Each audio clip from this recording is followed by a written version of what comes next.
Try on the pulse of the road and the future of flight. From viral trends to policy shifts, we cut through the traffic to bring you the stories that drive us. Your fast-track guide to everything on the move starts right now. From the Billion Dollar News Channel studio to Mel 947 BFM, I'm Paolo del Rosario, and this is Shift Happens.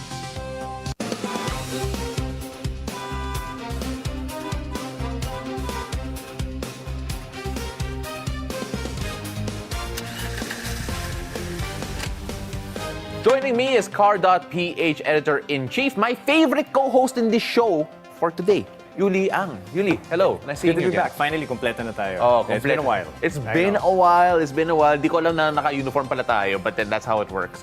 But I think that's why hiniwalay mo kami. Yes. We're just so far away. I don't like this new setup, yung layo mo. But we have a lot to talk about here as per usual because we're gonna get on and talk about the age of social media. How we choose our next car, pick a repair shop, or learn driving tips has completely shifted. Now, we no longer just rely on traditional brochures. Instead, we turn to the screens in the palms of our hands, guided by voices that we've grown to trust. Key opinion leaders, or KOLs, have become the new driving force in the motoring space by sharing their genuine passion, expert knowledge, and real-world experiences. They bridge the gap between the massive automotive industry and the everyday commuter or enthusiast. From apex clipping track performance to deep dives into car culture and daily realities, these influencers do more than just amass views. They shape trends, inform purchasing decisions, and build a vibrant space for Filipino car enthusiasts to connect. To help us understand the true role of content creators in the motoring space, what it really takes to build influence in car culture, and how they navigate the ever-evolving digital landscape, we're joined today by racing driver and automotive creator Chenee Jimenez, along with automotive creator Alex Lim, widely known in the automotive community as BanaweBoy. Welcome to the show, guys. Welcome to the show. Thank you so Glad much. to be here, definitely. Thank you so much for being here. I am a fan of your work simply because it's engaging. People are coming in to connect, and it's so refreshing to see younger voices actually make an impact. Sorry, Yulia, but I know. Why are you affected? Oh my gosh, really helping people influence decision making, right? I want to start off first with you, Chenee, because you come into this having raced since 2017, if I'm not mistaken. Since college. Yeah, since college, and then starting content creation 2021. Why did you start? It was post-pandemic. What got you crazy enough to go into that world of social media? Okay, so it actually started in the pandemic. So TikTok was new. People were laughing at it. And I was looking for connection. There was no way to drive out. My car wasn't running. I don't know what's wrong. It hasn't started in a while. It's probably the battery. And I'd complain to my phone screen, guys, car's not running again. So that's how it started. And people were relating, oh, I miss driving out. And it was, I think I was looking for community back then. And that's how it started for me. Yeah, and for you, because you also started post-pandemic, right? Yeah, so yeah. was that the same story? Did your car also not start? No, Okay. really not. It was like me, I was looking at our garage at home, and I was like, this is what I love. These cars parked here, this is what I love. And I was like thinking, why don't I share it to the people? Like, I'm pretty sure there are lots of people that are into cars too. And I realized that I want to share this. And eventually, I did content for it with my personal cars and everything. And it kind of related to the people that loves cars too. So somehow it really ignited there. Okay. Pero Yuli, I just want to ask you your perspective muna before you get to ask questions. Kasi you've been in the automotive industry a lot longer than they have been. Pero yung KOL culture has now really become a part of yung automotive culture. How do you see their arrival sa space mo? Well, you know what? When I started this entire thing, I don't know if you go back to the first interview natin. Yeah. Being online then was considered the fringe media. Yeah. At the time, it was mostly print media, broadcast, and radio. So going into it like online media, we were like the content creators of our time. This was like late 1990s, early 2000s. Were you alive? Yeah. Okay. So I think I kind of feel like where they're coming from, like, syempre, you guys had to build, it was out of passion first. And then at the same time, there was a challenge to gain not just recognition, but also respect. I think that's a more difficult part there. Yeah, yung credibility. The credibility, yes. At what point did you guys feel like you've built the credibility? I'll start off with you. I think since I started with racing, the media training was there. So I wasn't like saying things I shouldn't be saying on cam, stuff like that. And it's more of when you start racing or with the foundation of racing first, you're really more onto the road safety and you know what you're looking for. You push cars on track, and these cars that we drive on the road, we look for those similar qualities. Yeah. And racing wasn't in your background naman. I know hers, it was. So, iba yung, siguro yung foundation niya eh. So, how did you feel like you built credibility? I believe that I started the credibility when I started doing the content because I always have that notion that I need to be honest with the people. This is what I love it. This is my passion. So, when I share it to people, I always have that people should trust me. The credibility will always be there. But when I went in the automotive industry, I realized the credibility started when Sir Yuli, the people inside the community started to adapt with me.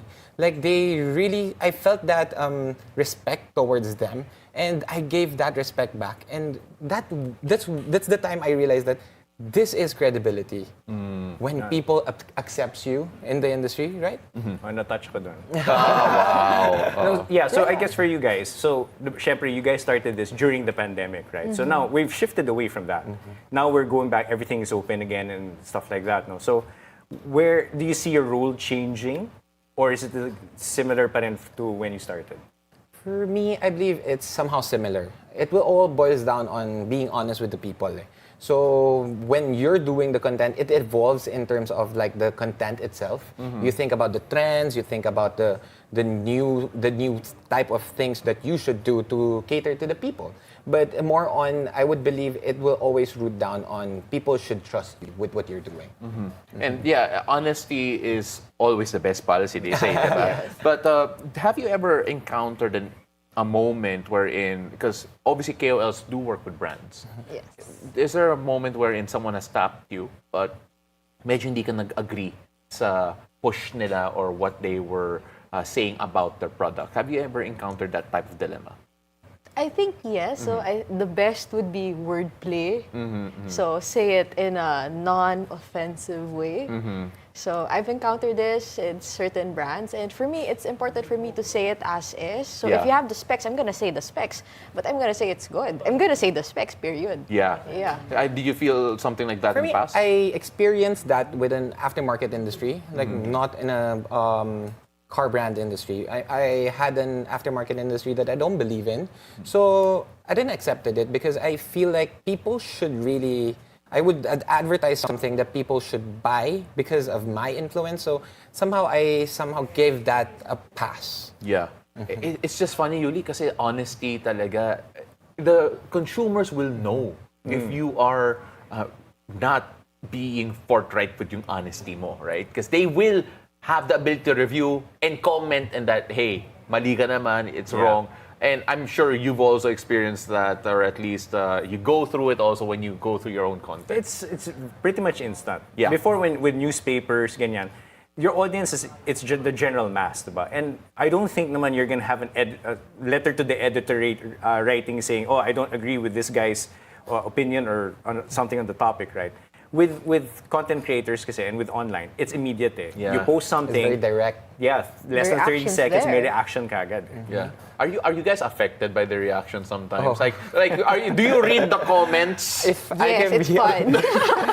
At first, I was really affected, especially on YouTube and everything. I was really affected, but I learned how to not mind them at all. Because if you give your emotions to them, it's like, man, they're gonna eat you up. Yeah, maubusan ka eh. Maubusan ka. Oo. But you enjoy it? Why? Why are you a masochist? It's funny.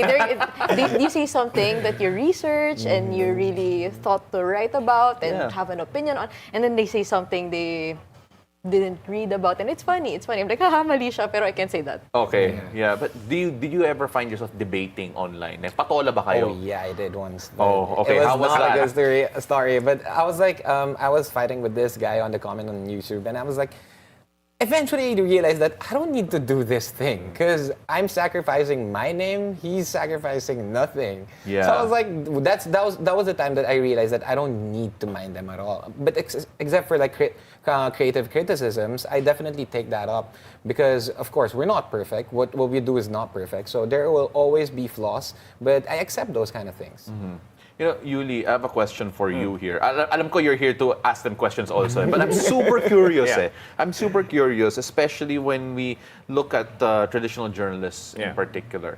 Are we now at the point wherein we now see KOLs at the same level as some of the traditional journalists in terms of yung influence and their impact in the industry? I think we should look at them in the same light. Mainly because, yun nga, before it was all about newspapers, magazines, diba? And then, syempre, with online, it kind of shifted the dynamic a bit. Who are these young guys, mga di namin kilala yan? And for some of them, they'll even think they didn't go through what we went through, diba? But you have to understand that these guys, they also have their built-in audience, an audience that trusts them. And I think for a lot of brands, importante rin to tap that. So again, I think the main thing here is they don't hide behind the title. Yeah. The title is them, and vice versa, diba? So, more than anything, I think mas difficult pa nga for you guys. Kasi you're BanaweBoy, you're Chenee, diba? There's no way to change it or like spin it in any other way. Well, the personality, has there been... I've talked to a lot of content creators in the past about how much sometimes they feel pressure to post because they don't want to feel absent in the space. Have you ever felt that pressure that kapag kulang kayo sa content, may nawawala sa inyo in terms of yung following ninyo? Or have you gotten over that already? I'll start off with you. I think I've gotten over that. So there was a point in time where I wanted to post 2 to 3 times a day. I'd reply to comments in video form. Okay. They'd be like, oh, which car should I get? Blah, blah, blah, blah, blah. I'll be like, oh, if you're looking for this, again. So I would do that before. But then after a while, I was like, oh, I'm getting burnt out. I'm starting to not enjoy it. But what I truly enjoy is getting to drive all these cars, getting to go racing. So I feel like the making content is now secondary, so I get to enjoy the car stuff, enjoy the car life, and I get to share it. So for me, it's something more of that now. Okay. How about you? Me, been through it, definitely. I mean, sometimes you just need pressure for yourselves too, but not too much maybe. But I learned not to really push it that much, and then if ever I have the time to share what I love, why not, right? And it all boils down on sharing what you really love, the passion itself. Buti lang hindi tayo nauubusan ng content. I mean, like, we have a daily show on motoring and mobility, and we always talk. I did not think that we could do this on a daily basis, but here we are. We have so much to talk about. But, you know, Yuli, I think that's a beautiful thing about the automotive industry. It's ever evolving. There's always something to talk about, and there's always a niche to go through, you know? Yeah, I agree. Ano nga eh, so I guess this like, I wanted to really ask this question. So, you guys don't just tap into new cars, but you also tap into the car community and the car culture.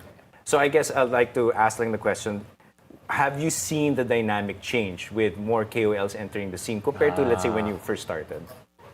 For me, I've seen it specifically for the car community. I mean, there's a lot of people going in.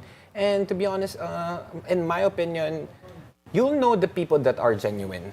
You know the people that loves cars. Definitely, when you watch them, uy, mahilig to sa kotse. Okay. Pero you'll see the people that they're just doing it for the hype. Because it will always be a hype. Cars will always be a thing that people love. So I think some are really riding the wave, but some people are there to enjoy this thing. And you'll see it with the genuine type of contents that people produces. Do you agree with that? Yeah, definitely. So before it was just really hardcore car guys who do the car content, and now it's more of a lifestyle thing. You see kids posting car spotting videos. So it's ever evolving, and I'm so excited for the new wave of content creators. Yeah. And of course, there's a lot more to talk about. We won't let you go yet. Time is flying by, but we have to take a quick break at the moment because we're going to take a short break. And when we return, we'll take a closer look at the growing impact of digital influencers in today's automotive industry, from car culture and content creation to how online voices are shaping the way people discover and experience everything about cars. We'll talk about the evolution of the modern motoring media. So don't go away. We'll be right back. Stay tuned. You're still watching BNC, the Billionaire News Channel, and Mellow 947 BFM.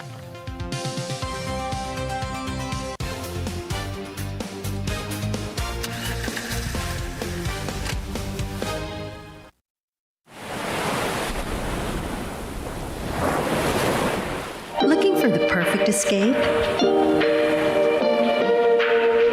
Discover Club Nalu, a serene beachfront retreat where stillness meets style.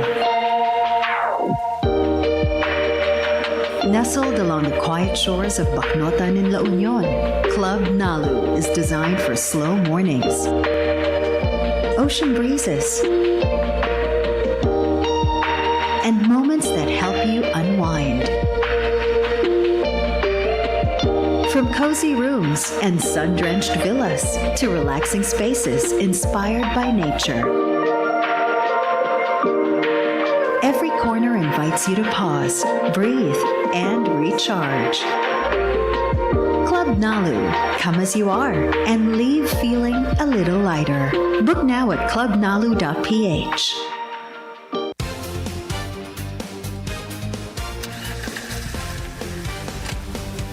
Welcome back. You're still watching Shift Happens. Now we are still with racing driver and automotive content creator Chenee Jimenez, along with automotive creator Alex Lim, or you might know him as BanaweBoy. Okay, so love that nickname, by the way. Where did that come from? It came from like the Banawe Street in QC. Everyone knows it as a car haven, right? Yeah. So I live nearby and I had that idea to incorporate that. Okay. I mean, it's car content. Yeah, it makes people sense. Yeah, it makes sense. And the boy, that's the kid that loves cars, technically. Yeah, no, I really enjoy that. And again, the way that you guys approach your content creation, it really, for me, it makes the automotive industry a bit more accessible to all audiences, to kids, to racers, to enthusiasts, and whatever anyone wants. I want to ask Chenee in particular, because motorsports is a very, it's not particularly women-dominated. It's very male-dominated, right? So I want to ask about that first and foremost, because when you told me about your background in cars, you didn't even get into racing for yourself. You got into cars because you wanted to get closer to your younger brother, right? So we were close. How'd that start out? So when I got to college, they were like, "Oh, what first car do you want?" So I was like, "Oh, something car guy." Oh, but you can't have a non-automatic. That was a weird thing because I'm a girl, and they're like, "Oh, you'll be tired. You don't know how to fix it." Okay. So I got an automatic Mini Cooper. Started with that. I was like, okay, it's kind of it's kind of cute. It doesn't look stupid that it's automatic. I want a Mini Cooper, but go ahead. Yes. So then I joined the Atenean Car Enthusiasts. So it's the car club in Ateneo. And eventually they brought me to track days. I became president of the car club at one point, and eventually it became my whole life. Cars became my whole life. And racing, how did that start for you? So the racing part started because my brother wanted to get into motorsports, into drifting, which I got him competing at one point also. Wow, okay. And then I was like, oh, I think this is for me. And racing is fun. Being on track is fun. I love driving to Clark and Batangas and going around in circles and trying to shave off that millisecond. Yeah. So, started with that. And you're starting to race too, no? Yeah. We were accepted. We're teammates. Yeah, we're teammates. For the with Gazoo Racing. The Toyota Gazoo Racing Cup happening all throughout the year, and we're driving the new Tamaraw, and it's pretty crazy because it's a good experience. I'll be honest, I'm not as good as Chenee. Yeah. I'm not a racer. I won't call myself a racer, but I'm definitely enjoying the experience that Toyota gave us. It's pretty amazing. Yeah. Ano, race na tayo. I think I'm well beyond that now. Yeah, Sa age ako na rin. wala na ako eh. I'll commentate na lang ako. Okay na ako doon. Yeah. But yeah, sorry, Chenee, just back to the being a woman in the space. Do you feel that it's becoming easier right now for women to have a space in the automotive industry? Oh, definitely. I'm not saying that it's easy in general. It's still male-dominated in so many ways, but has it become more accessible to women now? Oh, definitely. So before you could count in one hand how many girls were driving, or usually it's 3 of us. So now every race weekend, when I'm not there, there are a few girls already racing. So it's not just me and Gabby and everybody. So now it's more of every race weekend, there are girls driving. Before it wasn't like that. Shout out to Gabi, by the way, who's a friend as well. When we look at the growth of women in the automotive space, nagulat ka ba that there's more and more? Sorry, I hate to shift it to the male perspective, it's okay. But it's a harder question for you, actually. No, it's okay. Because when Chenee went in, we already know each other. Yeah. And we were like pushing, like, Chenee, you should do it. You should do it more. Because it's something that I believe Chenee's inspiring a lot of girls out there to accept this fact. Like, cars are also for girls. And there's nothing wrong with that. If you love to drive cars and you're a girl, then go. Yeah. Enjoy it. Yeah. Share it if you want to, like Chenee did. I think Chenee is a big inspiration for those kind of people. Like, like the girl community for Chenee is definitely, that is the specific niche. Yeah, I'd just like to share when it first started, ganun nga, sobrang konti lang, even women motoring journalists at that time. Yeah, that's true. And to the point that, ano sila, parang feeling nila they're like almost like a second class na in terms of knowledge. I mean, a lot of these people, they're very knowledgeable when it comes to the car industry, automotive and all that, but they always feel like they have to overcompensate. Yeah. Just because they're a woman. So it was sad. So at least nga, we're seeing that the industry is medyo shifting na towards more accepting. It's ano siya, cars can be loved by both men and women. That's the point there. Yeah, and so opening up, and just to talk about traditional journalists, right now you look at yung motoring pool of mga journalists, if you look around, sometimes you all you have to do is look down, nandun si G Baroga. Hindi mo lang nakakita minsan. But of course, she's always ever present sa motoring industry natin. Sorry, G, wherever you are. When we look at the state of content creation right now, does it still feel like a job for you guys? Because right now, brands are coming in more and more with all these requirements and with all of these conversations with you guys. And syempre, you have to deliberate. It's not like before, na it's just passion. Right now, you have to also think about, is this worth my time also? Does it feel like a job at this point, or is it still so fun that it still feels like a passion? I think it's more of there are days when it's really a job. Yeah. And there are days when, you're just really having fun and sharing the fun. So it's not always a work day. So you do get weekends. And there are days where we all have to do like motor show days. Those are crazy. Yeah. So you can't talk to these people. They're like super sungat and working. Yeah, mga so snob sila. Sometimes. Yeah. So there are work days like that. But then at the same time, there are days when you can talk to them and just talk about cars, like from the love of driving, love of cars. So there are days when, it's a work day. There are days when it's just for fun. And similarly with talking to the camera, there are days when it's a work day. There are days when I can talk about what I love. Yeah. Same for you? For me, it feels like a community, to be honest. Because, to be honest, when this started, I don't know a lot of people in the industry. So now I get to meet a lot. Like, they became friends, like the Hyundai people, the Toyota people, different types of brand. When you go to their events, I'm actually excited to see them. It's like, oh, we're gonna go kwentuhan, we're gonna grab coffees and everything. It's more on, I think I built more friends for this, in this industry. Sometimes it does feel like work if there's like, overlapping the dates and everything. It's kind of hard to manage, but I look forward to see my friends, like in the industry, Sir Yudi, when you see him in the events and everything, you get to talk to him personally or anything. So it's more on the community just became bigger for me. And it's fun. Yeah, Yuli, that's the biggest difference in the community building aspect throughout the years. Because apart from the community you have to keep in the industry, you now have to keep the community of your followers. Yeah, that's true, The people who are commenting. Kasi iba rin yun eh. Like, there's so much more interaction right now compared to before. Definitely. Yeah, definitely. Compared to before, it's very true.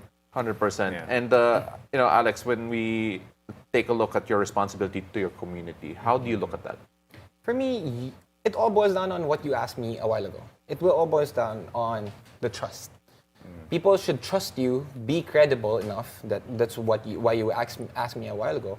Be honest with the audience, with what you're giving them, because honesty will always be the best policy, as you said. And I live and breathe by it. How about you, Chenee? There's no point in sugarcoating things that are not good. So you really have to say it as is. And since people started listening to me because I have something to say, then I still have to say it the way I've said it from the very beginning. Yeah, and it's really, they really leave an impact, no, Yuli? I mean, have you seen brands act differently right now, considering that KOLs are a bigger thrust sa marketing? I like you're starting to smile eh. No. You're starting to smile. It's Well, like, okay, this is like a very good thing that happened. Before hindi uso yung mga things like the embargo shoots na tinatawag. Simply because kami, we snap a picture, we post it on the website or newspaper, job's done, right? Yeah. Ngayon, importante na we have to take a video, we have to shoot a video, whether it's a short form or long form. Tungtungan lang kami ngayon kasi we're able to have more time with the car. So I think it shows that the industry has adapted compared to before. So they changed it for the better. They changed it for the better. No, because I could only imagine, diba? Like someone who's been covering it for a while right now. It wouldn't be a surprise if some people were siguro resistant to the change. Well, okay, ito lang. The pressure lang ngayon is we have to appear on cam. Dati, byline lang kami. We're sanay lang like with newspapers or websites. It's a byline lang. People don't know how we look, how we sound, and ganyan. Ngayon, it's different.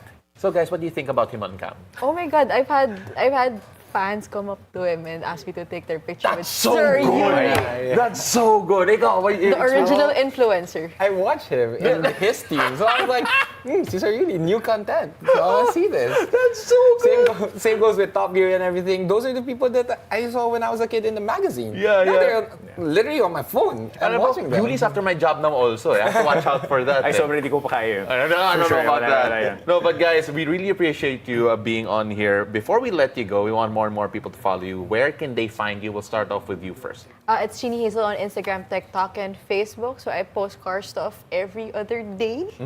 So that's it. All right, how about you? For me, it's BanaweBoy, no space, all throughout the social media. YouTube, Facebook, Instagram, and TikTok. Fantastic. All right, Yuli, take it away.